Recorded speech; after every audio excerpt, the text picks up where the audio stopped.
This is not your typical ultramarathon. In most races, hundreds of athletes line up with a clear goal to cover a set distance with a finish line in sight. The faster you run, the closer you are to victory. But this is different. Here, each lap is its own race, and every start, every competitor is winning. Doesn't matter how fast you run or who's ahead, because ultimately there is no finish line, and every hour a new lap begins and the clock resets. It's a relentless battle against time, and it's a relentless battle against yourself.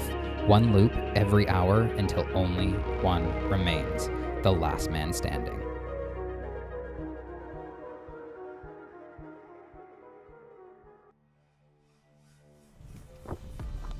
My name's Chris Gilbert, and this is my first Backyard Ultra. This is probably the biggest challenge I've taken on yet. So I've never done a race like this before, and I'm really excited because this race format is completely brutal. Just 6.7 kilometers every hour on the hour until there's one person left standing. And you really have to play it smart, because too fast, you'll burn out. Too slow, and you don't have enough time in the crew area before your next lap. It's really about finding that perfect balance between pace and recovery for however long you can keep that going, I guess. So this race takes place at Kivi Park, located in the south end of Sudbury, Ontario, right in the heart of the Canadian Shield. The park boasts over 480 acres of Northern Ontario landscape, and it's a host of over 90 kilometers of trail networks.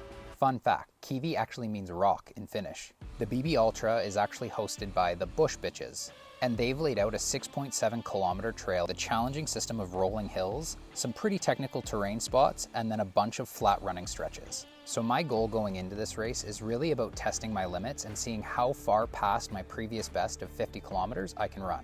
It's not really about a set distance, but it's all about testing my limits. What excites me most about this Backyard Ultra is the fact that not only am I having the very unique opportunity to test my own limits, but that I get to run alongside a whole bunch of individuals who are out there to do the exact same thing, and everyone out there is there to support each other and helping each other see how far they can go.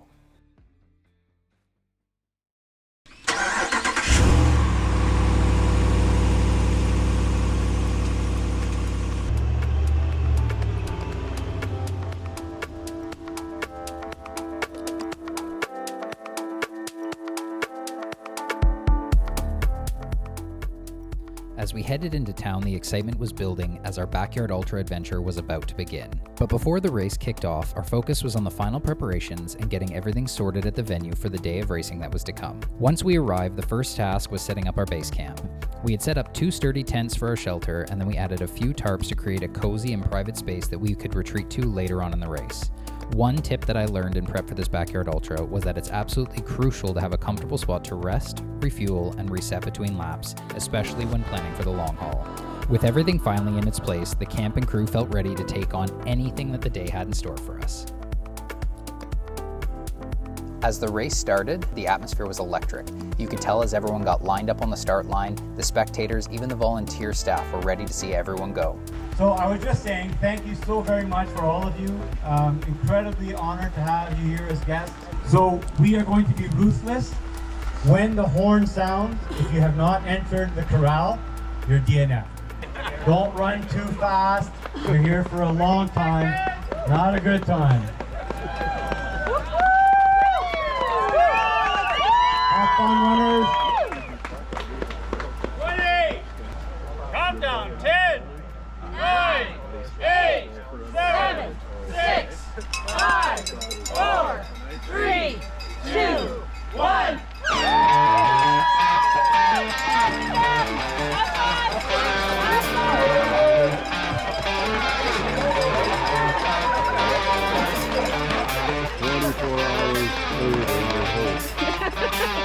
That's insane, dude. Really?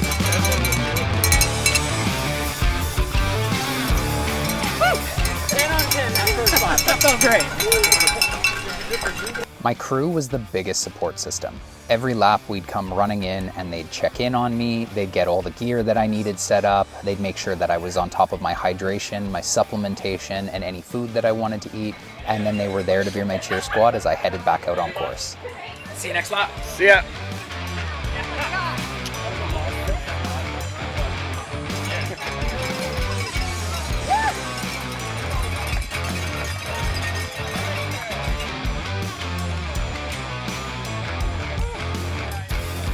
And I was feeling the energy of seeing friends and family that came out for this exact moment of me pushing past my new personal best.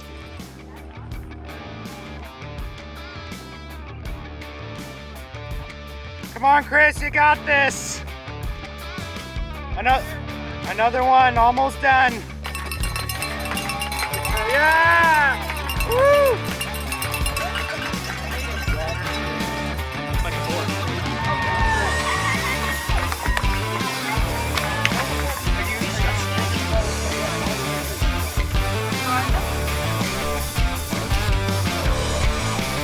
Like the flat sections, I'm like, it's easy to just hold the pace. Yeah. I'm like, I know my heart rate can stay right here kind of thing. So I'm like, I don't know. I'm worried about the time. Like I'm worried that like I'm gonna get into that towards the end where it's like 56 minutes and I'm coming back and I'm like, well, that was 46 and like that was a nice coast, but that was 46 minutes. Yeah, that's perfect. I like that.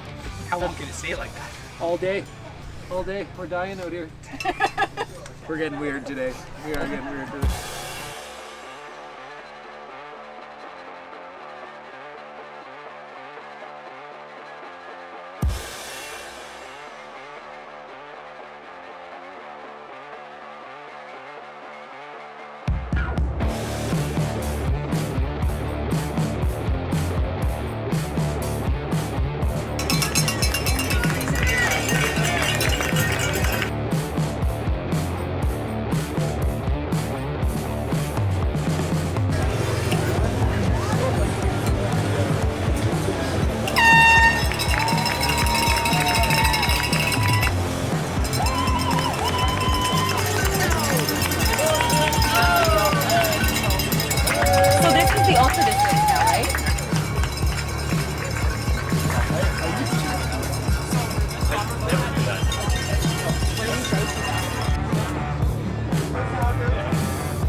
We're making that so bad.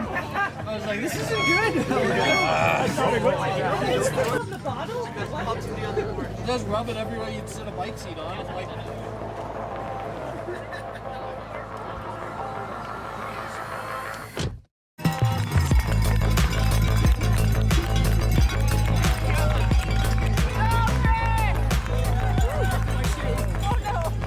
Eventually, I hit a wall. It was around this point that my stomach turned on me. I couldn't eat, I couldn't drink, and everything felt like it was shutting down. But I kept telling myself the narrative in my head will dictate the outcome.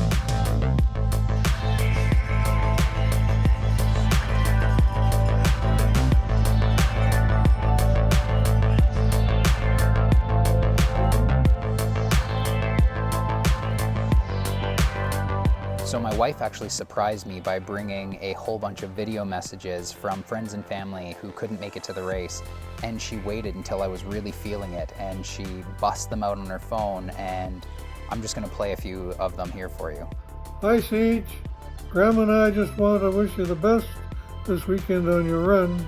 Hey Chris, if you're hearing this, then you're out there, you're doing the damn thing. I'm so freaking proud of you. You're such a badass with a warrior spirit. Go, Chris, go! Go! I don't want any of that weak shit. Let's go, come on! Hey buddy, just want to jump on here really quick, give you some words of encouragement. You're probably digging deep right now and grinding it out, but listen man, anyone can do this. I know it's you. You've done a lot of hard shit. Hey buddy, so proud of you.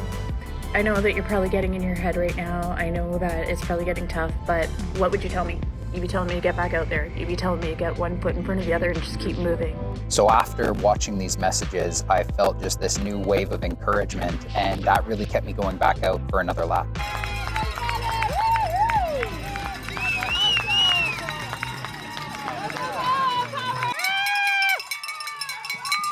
He's hurting.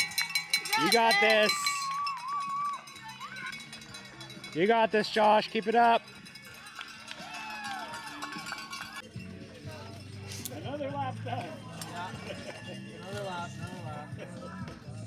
Yeah, I was a little worried that it was going to be like a 54 minute and be like quick turnaround, but no, we're good.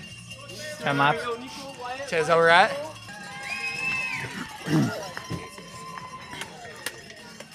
I'll be lucky if I do one more. Oh. I'm gonna try it. It's just I'm Hurting? I hit the wall at the beginning of that one. I held on to get through, but Sneak in there. This is ultra.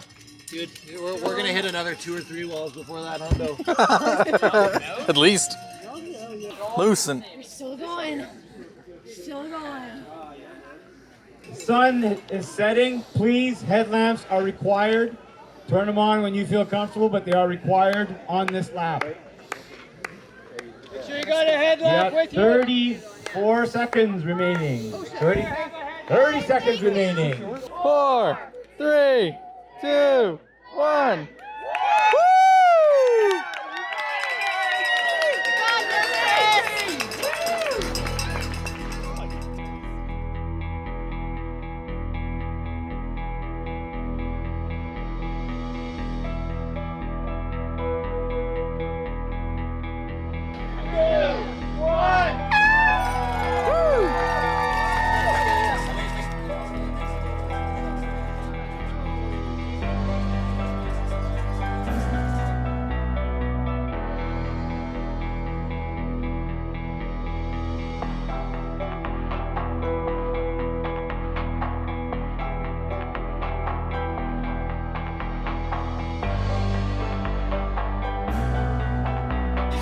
Frozen water. I felt content ringing the bell and walking away with a DNF after 11 hours and 2 minutes of running, completing 73.5 kilometers. I had a flood of emotions as I walked back to the crew tent, but the biggest thing is that I proved to myself that I was able to recognize when my mind was trying to limit me and I still had more in the tank. How do you feel? Good. Now? I'm proud of what I did. Attaboy. Hold it up. Hold it up. I love it. And people just ask, like, are you going to feel bad? And I'm like, I can tell you honestly, like, when I cross that finish line and I start this next lap, I'm like, I will be so content with being done. Because, like, that's the thing. I went until I couldn't. And you gave it your all on the course. I gave it my absolute all, which was... You know what? You're not leaving with regret? No. So that's the thing. I feel really, really good with how this went. And this is my first ever backyard ultra. Yeah, I don't even know what this is, but I like it. So... Did you ring the bell? Yep. I waited until my last one. Nice. He walked across, walked to the bell, rang it. Looking back now, I do believe I could have pushed one lap further, but hindsight's 20/20, and we never realized that in the moment. Ended up walking away with a total of 73.5 kilometers, starting my 12th lap. And I recognize that during this race, I proved to myself that I can change the narrative that goes on in my head when things are going really rough and dig deep and pushing myself past so many limits that I thought I previously had. I hope that you enjoyed this video and maybe even feel inspired to take on a new challenge. Whether it's a backyard ultra or just doing something that's going to push your limits, I encourage you to do it. There's always something to learn about yourself when you go beyond what you thought was possible. Just like for us here at TNT, the journey isn't over. In less than 2 weeks, we're all headed down south to Blue Mountain, Ontario to tackle Spartan Trifecta weekend. It's going to be brutal, but that's why we do it. We'll see you in a few weeks.